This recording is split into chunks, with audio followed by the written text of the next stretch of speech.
what do you understand bila kau first berbual dengan Mahfuz atau to each other, apa yang kau nampak dalam Bidadari? Aku first kali I must understand the philosophy of the character, philosophy of the drama dulu. Dia nak cakap pasal apa? It's not called character ya. Sebab tu kalau aku direct pun cakap apa filosofi ni pakai apa? Cerita ni pasal apa actually ni? When he talk about, I think we got a private discussion after tu.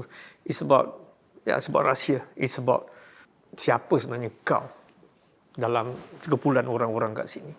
So I tend to understand that it's about rahsia-rahsia kita yang kadang-kadang kita aja simpan ni, orang tak tahu. Orang tahu kita luar macam dia ni bahagia, happy, kaya, tapi dalam deep inside orang tak tahu. Bila dia sendiri, orang tak tahu siapa dia sebenarnya, which adds a mystery of the character. So aku cakap, this is about, bukan gali kubur ni sebagai dia punya jalan cerita je kan, but underneath the grave is who Ipin is. Just another. Yeah. I think it's very interesting because I was supposed to go away. Tapi then he mentioned about Bidadari, I said, okay, I cancel that trip.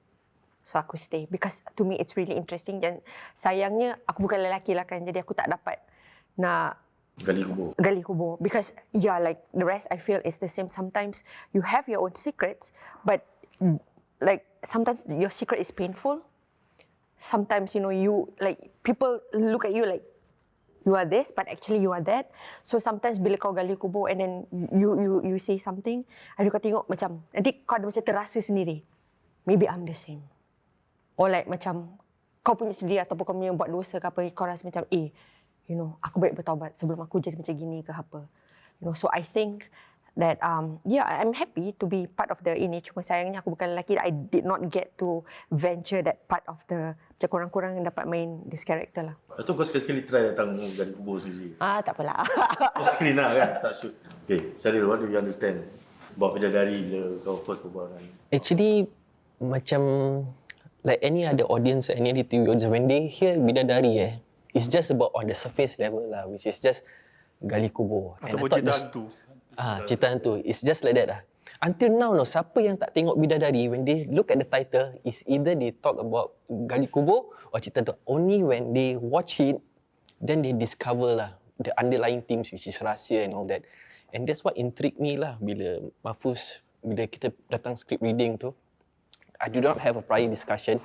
So when Mahfuz talk about the underlying thing about rahsia, which what just Sani talk about rahsia yang dah mati and rahsia hidup, that makes sense lah in terms of it relates to everyone lah, regardless of colour or what lah. And aku dibesarkan di Lorong Lulian tau. So aku dekat dengan Bidadari tu. Aku tahu Bidadari tu. So aku selalu kat situ main-main, pacik-pacik. Aku semua suka terawih kat situ lah.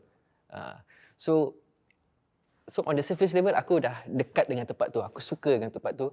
But only after aku berbual dengan Mahfuz pasal the underlying thing of rahsia and all that.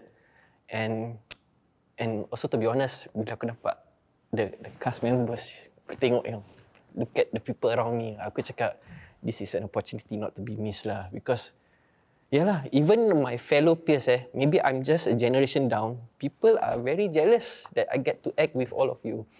But again, back to the Bidadari context, the underlying themes is what interests me as an actor, and also to be able to play with an ensemble which is I respect lah, itu je. Like I think aku pernah mention dengan Mahfuz pasal Moroccan movie The Soil, pasal sama juga, pasal orang Morocco akan tanam mayat dia dengan Moroccan soil. So walau kau kat mana kan, seboleh-bolehnya diorang bawa balik. Kalau tak boleh bawa balik, diorang akan cari tanah daripada Morocco, tanam. Interesting. Is it part of their tradition? It's tradition lah. You watch, but it's very funny. Cerita dia kelakar gila of these two boys yang suddenly buat benda ni jadi business. Kan, ada orang Morocco mati, macam mana kita nak smuggle mayat apa semua ni. But watch out for that soil. Title dia soil, pasal tanah. So and because when I see that, ini benda orang diorang aja yang boleh buat. Orang lain tak boleh buat. Kita pun sama. Macam Bidadari, kita je yang boleh buat. Malaysia tak boleh buat, Indonesia tak boleh buat. Dan kita je yang boleh buat. It's very, very interesting. And people like, sekarang semua orang boleh relate lah. Kan?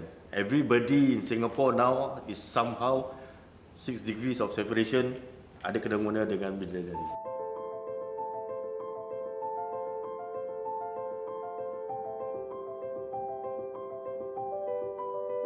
Do you think dalam the whole series mana yang lebih mahal, kan, rahsia hidup dengan rahsia yang orang yang telah mati?